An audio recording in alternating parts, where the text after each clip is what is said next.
we have to show, the difference between the rope model of the atom and the atom that quantum and the electric universe propose.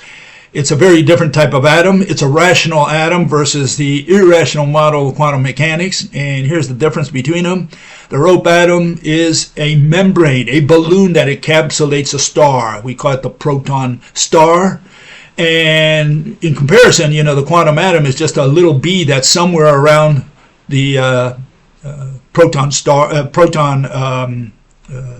nucleus. Because this is the basic quantum hydrogen atom, right? So we have a nucleus, which is just a proton, one bowling ball, and the electron bead, which is somewhere on the outskirts.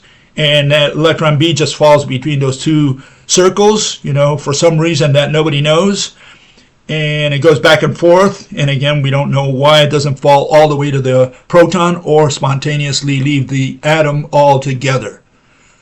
So it is an irrational atom. Our atom is a physical atom. Okay, we have a membrane that encapsulates the proton star, and both of them are made from every rope, from every single atom in the universe, from every single atom in the universe that converges upon our target atom here. Okay, one thread goes through the center, becomes the proton star. The other thread moves around the ball, right, and weaves the ball of yarn that encapsulates the proton star. That's the model. Okay, do you believe in the model? We don't care. We need that atom in order to explain, and that's the one we propose. These people propose an electron bead rolling around a ball, and they can't defend their atom. We can at least defend our atom. Okay. Now, the only issue really with the rope model is see and touch. Okay, and that's what a lot of people have problems with, because they're so used to see and touch that they say, well, how come we can't see them? How come we can't touch them? How come a rope can go through another rope? And this is what is the hang-up. Okay, they cannot understand that because we don't have that experience in our macro world, in our everyday world. And so until you come to grips with the fact that the ropes cannot be touched, cannot be seen, and they go through each other, and they are physical objects that go through each other, until you come to, you come to that conclusion and you accept it, then you'll never understand how this universe works in a rational way. And just in case, quantum mechanics also has superposition. Nobody questions that. We have action at a distance where you have entanglement. This particle affects that one with no mediator. Nobody says anything about that. Everybody says, oh, okay. It's just mathematical descriptions. We have no explanation for any of that. Mathematical physics has no explanation for that. And how do they do gravity? Well, they warp some four-dimensional number lines. They call it energy or fields or something like that. Yeah, so they don't have rational explanations. Okay, so here's the atom put into motion. You can see the one on the top is the standard model, right? You have the electron bead moving around and somehow expelling this stuff called energy or waves or fields or whatever. And what we have is two atoms, the 3D version and 2D version. They're pumping, they're expanding and contracting. By doing so, they torque the electromagnetic wave that interconnects them, and that happens between any two atoms in the universe. So our model is a little different than what is proposed out there. Okay, so that's the main point I want to make. Do you believe in our model? We don't care. Belief is for churches. Okay, and in science we only explain so that you understand the mechanism and every aspect of it. It's a comprehensive system, the rope model. And again, we don't care if you believe or not, because belief does not belong in science. You can choose whatever your theory is right for you in the privacy of your own home or in church and Sunday school, but not in science. Science, we only explain and understand. That's it. That's where science stops. What continues is known as religion. Okay, so here's the rope model of electricity. Okay, what it is merged atoms. And here we're using the hydrogen atom just to make it simple, okay? But you got to think of these as maybe iron or some other bigger atom that conducts electricity. But what we're showing here is the mechanism, and we're saying that these shells, these electron shells, these atoms are merged. They're screwed into each other, right? They're merged. They blend into each other. They form these long rows inside a magnet, inside a conducting wire, whatever, and they spin in situ. By doing so, they release some thread from both, probably from the electron shell and from the ropes that interconnect them.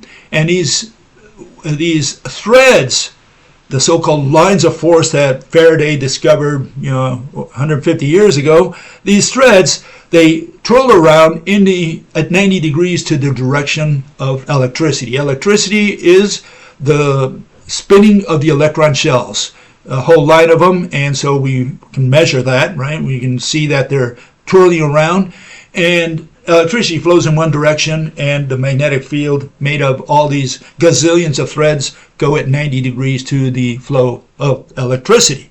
There is no flow, obviously. All these, we call them serpentines because they look like a little snake, and it's twirling in situ. So the electricity goes nowhere. Okay, and what it is simply we detect it at the ends. One is clockwise, and when you see it from the other end, it's counterclockwise. That better be. And that's the positive and negative that all these people have been talking about for over 100 years. Okay, so here we have the solar threads. Okay, and you can see that electricity happens only within the star. Okay, you can say that there's some what's called plasma, right? Ionization at the surface, that happens, yes. But electricity stops there, stops essentially at the surface or a little beyond the surface of the sun. There is no electricity, no electron flow, right, from the star, from the sun to the earth, for example, let alone to another star. But what you will see is an enormous magnetic field created by those electron shells that are spinning, right? They're all merged, they're spinning inside the sun. And that magnetic field, all these threads, they extend way beyond the Oort cloud, all the way to the edge of, where the sun meets, or the magnetic field or the solar wind meets interstellar space. Okay, so the field extends way beyond the sun, the magnetic field. The electric field, electricity, is only within the sun, essentially. Okay, so that's the model we're showing. We're saying that that's why a star like the sun has electricity within it, a little bit outside where there's plasma, ionization going on. But it's the magnetic field which extends way, way far, very far away from the sun. And the same thing happens to a galaxy. Here's the galactic field.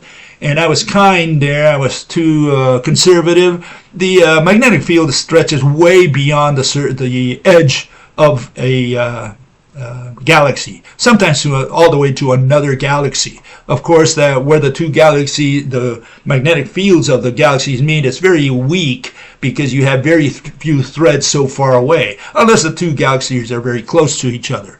So that's our model for the galactic magnetic field. Okay, and one of the things that can explain, two things really. One is the jets that they say come out of the so-called black hole in the center of a galaxy. Absolute poppycock, nonsense. There are no such things as black holes because they are zero-dimensional. They are just mathematical concepts.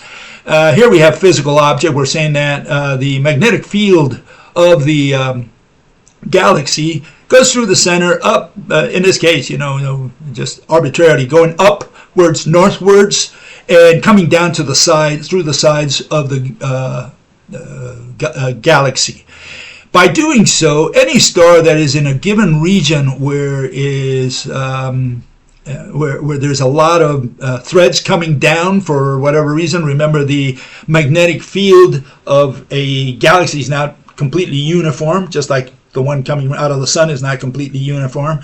So in a region where there's a star that's being hit by very, very many electric threads, it's going to move a star around like you would see a charged object in the lab, rolling around in like spiraling around, inside the magnetic field. And that's what's happening to the star. It's a magnetic phenomenon, not a gravitational phenomenon, as stated by the establishment. And it's not an electric phenomena like, the